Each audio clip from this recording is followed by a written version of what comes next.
When I was coming here, I was thinking, what do I even talk about? Because you know everything that, it's not a, I'm not talking to people who don't know about education, who don't know about child-centered, how important it is to keep the child as the focus, as in the center of education, how important it is to be holistic, how important are all these values that we truly believe in.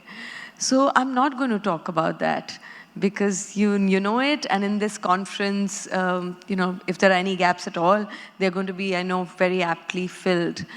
I'm just going to share what's on top of my head and whatever I've been thinking and seeing, and maybe telling some stories. As Pavitra had mentioned, I'm a parent, I'm a mother of a 15-year-old child.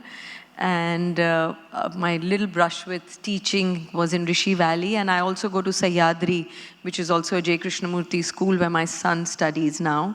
So I go every month and take a few classes, mostly on issues like gender, identity, unconscious bias, because the roots of all these things are, have to be sown now so that they grow up maybe as thinking adults, as empathetic and kind human beings. And when I'm talking to them, they're, I'm not talking to children. These are individuals. They already have so many formed ideas. They are also sponges. They have absorbed all that their parents and their environment has taught them, because 4 months in a year, they are back home into the real world. And even though there are no gadgets at all in Sahyadri and Rishi Valley, all the J. Krishnamurti schools, so it's a great relief.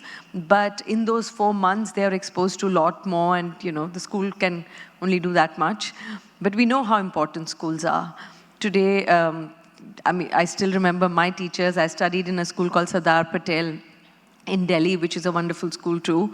While I have no direct connection to Montessori, but philosophically, I think all these ideas are so aligned. They are not so different, and we can only learn from each other.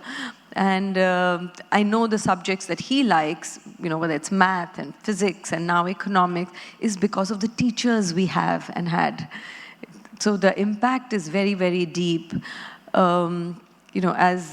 Because Zarina Auntie was shaking her head with all the accolades and appreciation that she so well deserves, was getting. And then she said, and I'm going to quote you, I know, that she said Montessori doesn't believe in reward and punishment, and it's true. Inherently, then there is a contradiction that we are rewarding her. And I said, well, some exceptions have to be made for very special people. but it's true. This is for you. For training so many teachers, for caring about it, and for starting a legacy of the kind of education that our children deserve, every child deserves. So about, these kind of things like reward and punishment. I know that I've had conversations with my child when he was younger, and he would lose a game. And I would say, it's okay, it's not such a big deal to lose. We have to just celebrate whoever wins. That's the idea. So, and he would say that, but when somebody wins, you say, oh, wow, great, congratulations. So isn't one supposed to feel bad when you lose? And it's true, he was right. So we very selectively, we know all the catchphrases, but we don't really know the depths of it and how it plays out and how our own contradictions exist. And children are our best guides. I think they are our best children because, best gurus. Because they call a spade. Over the years, we have learned to speak well, to have the right vocabulary, to have a phrase for everything, to have a flip side. But they are not seeing all of that. They are not seeing the fluff. They are really going to the root of it, and they are questioning you. As long as we create an environment where children can question, where children can ask without fear, without judgment, I think we would have done our job. Because through that exploration, they will find their own answers. As long as we can be vulnerable and say, I don't know. We don't have to know everything. I think, therefore, I want to talk more about really us. Because I think we are the problem, not the children. So how do we become better and more aligned human beings with our own selves? So he calls out any contradiction he will immediately call it out. And we have a long discussion about it. Like for every small thing, you know, he will have a point of view. And it, unfortunately, in our traditional sort of patriarchal system, there is an inherent hierarchy about everything. And the child seems to be at the lowest end of that hierarchy. We know better. I have more experience. I'm telling you. That attitude, I think, really pushes children down, and they stop asking. When they stop asking, then they stop exploring. So what we as parents, as teachers, as educators, as people who are genuinely concerned about what we are giving to the children, all we can do is give them lots of exposure, because we can't be the only exposure that they have. They anyway are going to get exposure. So can we guide and mindfully sort of steer them to exposures that may benefit their growth, that may benefit their questioning? And exposure doesn't always have to be just good. What is good anyway? Every situation has its learning.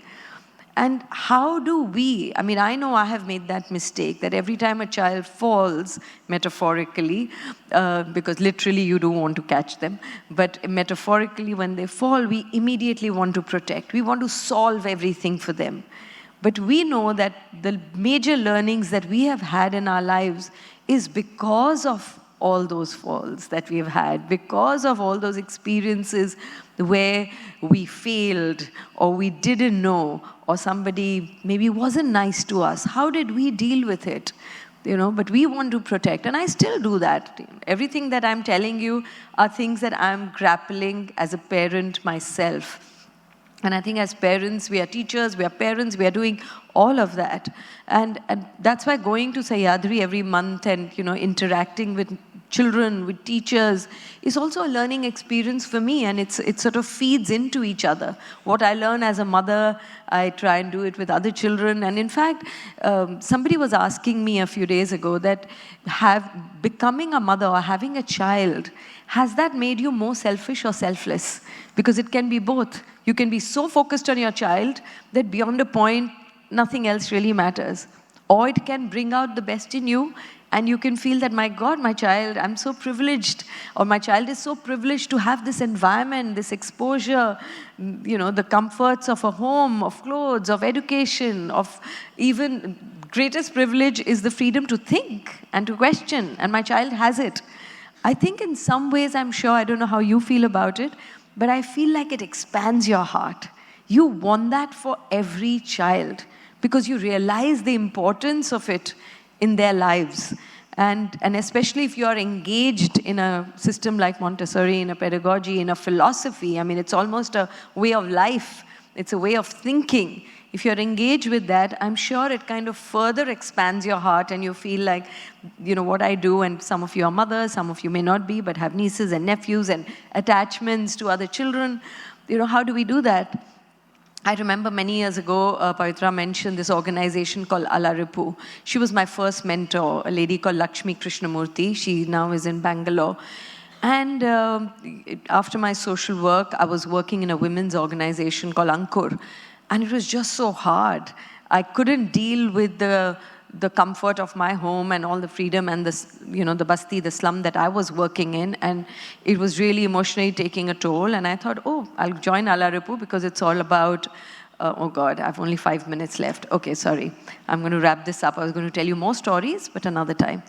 So just to cut the long story short.